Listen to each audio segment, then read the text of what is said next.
Ce qu'on vient de dire, bon, ça te permet quand même de faire l'introduction. Étant né à Dakar et parcourir la ville de Dakar depuis ton enfance, ça ne va pas te dire de faire l'histoire, mais tu as vu l'évolution de la ville par rapport à l'architecture.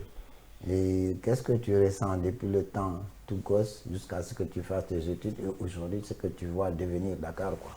Alors, donc je suis venu en 68, mais déjà à Rufisque, à 15 minutes, on arrivait à Dakar et chaque dimanche, on venait rendre visite à la famille. Mais c'était une ville bon enfant, comme on dit. Il y a eu une belle atmosphère, c'était chaleureux, c'était vivant. On respirait même dans l'air, on sentait la culture. Voilà, c'était flagrant. Même les gens dans le relationnel. Quand deux hommes se rencontraient, c'était pendant 5 minutes, Job, Ndiaye, etc. Et bon, je critique pour critiquer, mais enfin, qu'est-ce qu'il y a de plus beau que le laitou? Le tout. Les graisses, quoi. Oui, maintenant, toutes les filles ont des greffages. Ça, honnêtement, je suis contre. Bon, mais c'était une ville conviviale. Il y avait de la culture partout, les gens, le relationnel, et c'était propre. C'était propre. Et on se promenait dans Dakar. On n'avait pas besoin d'aller aux Almadies ou ailleurs. On pouvait aller pique-niquer à la place de l'Indépendance, se balader dans les rues. C'était propre. Alors, le marché. Alors, il y avait, si tu veux, les marchés, par exemple. Il y avait les cinémas. Mais qu'est-ce qu'il y avait encore? Les plages, le fameux problème du littoral. Donc les plages étaient accessibles. Il y avait même en pleine semaine, on a tout ça. Donc, mais qu'est-ce qui a fait que toi, tes parents ont habité à Rufisque? C'était mon père, en fait. Il était à Ndiarem Louga, après il est venu à Rufisque avant. C'est pas, c'est le commerce qui l'a amené un peu à s'installer. Voilà. Parce que, bon, voilà, quoi. Voilà. En fait, non, heureusement d'ailleurs qu'on est venu à Dakar, parce que c'est pas... Alors, je veux témoigner d'une chose. Depuis l'indépendance, le niveau de l'éducation, l'université, l'école et tout au Sénégal, c'est fantastique. Il y a Dakar, mais vous l'avez dit, Kaolack et tout. Vous prenez une école au fin fond de la brousse, les enseignants étaient là-bas.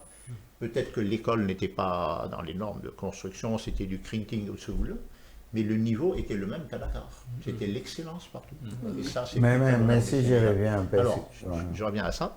Donc, en fait, c'est une raison médicale. C'est que mon petit frère a eu de l'asthme. Rufisque est sous le niveau de la mer. Donc, les rigoles le refoulent, etc. Donc, il a eu l'asthme. Donc, on a attendu que j'ai l'entrée en 6e pour venir à Dakar. Et là, j'ai fait 1 an à la cathédrale, la 6e. Après, les Maristes jusqu'en... Voilà, mais je vais revenir un peu sur l'histoire de votre arrivée en tant que Libanais ou truc. Mais il y a une personne qui m'a été sur ça en me disant que c'est les Français qui ont occasionné ça. Ils sont venus avec des débarcadères, et puis vous ont laissé là.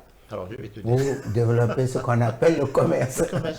Parce qu'ils vous ont pris carrément et puis vous déversez sur les côtes. Oui, c'est ce qu'ils ont déversé sur les côtes. Je vais répondre. Il m'a dit c'est comme ça ils sont venus s'implanter, les Libanais en Côte d'Ivoire. Parce que les toits, ils ont le récupéré et les déversé et puis partir. Voilà. Mais les laisser là. Ouais, non, c'est caricatural. Mais je vais répondre. D'ailleurs, ils ont fait leur preuve à l'intérieur.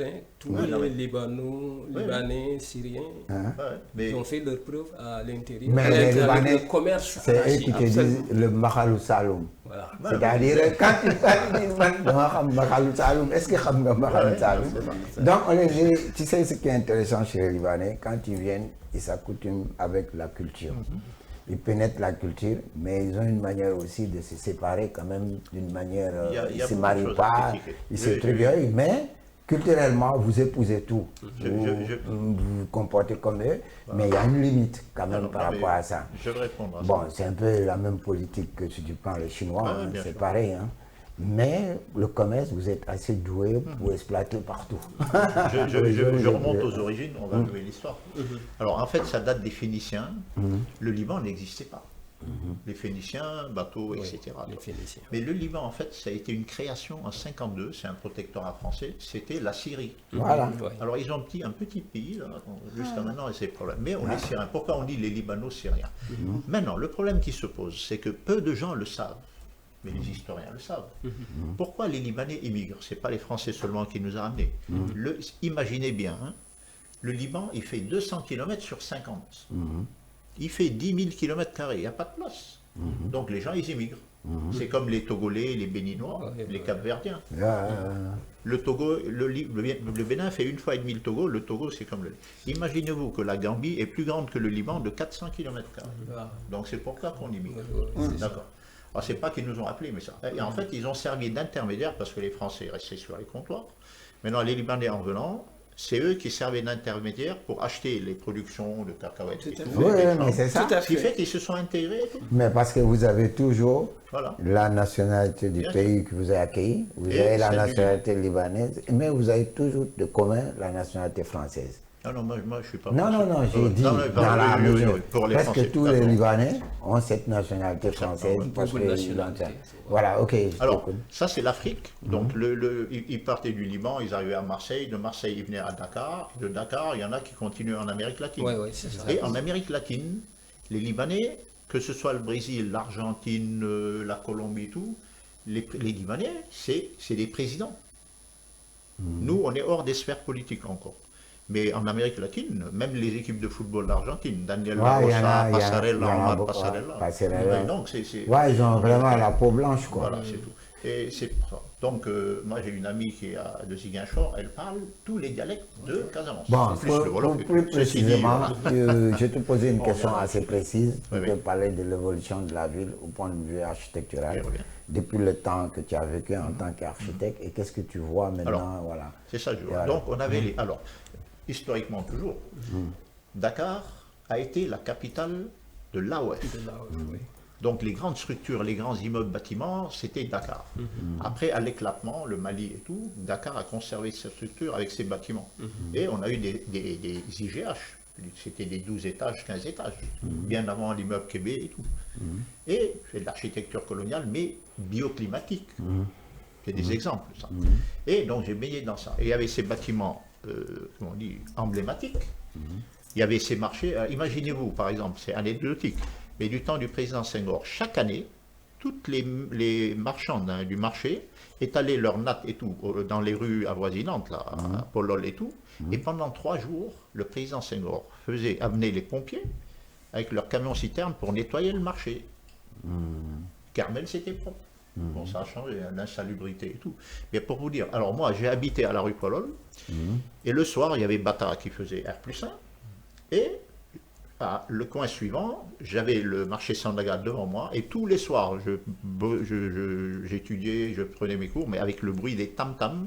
Il y avait la troupe du Théâtre National Daniel Sorano qui venait s'entraîner au premier étage du marché. Et au deuxième, il y avait les lutteurs et les boxeurs. D'accord. C'était le marché Sandaga, quoi. Ils étaient à 50 mètres.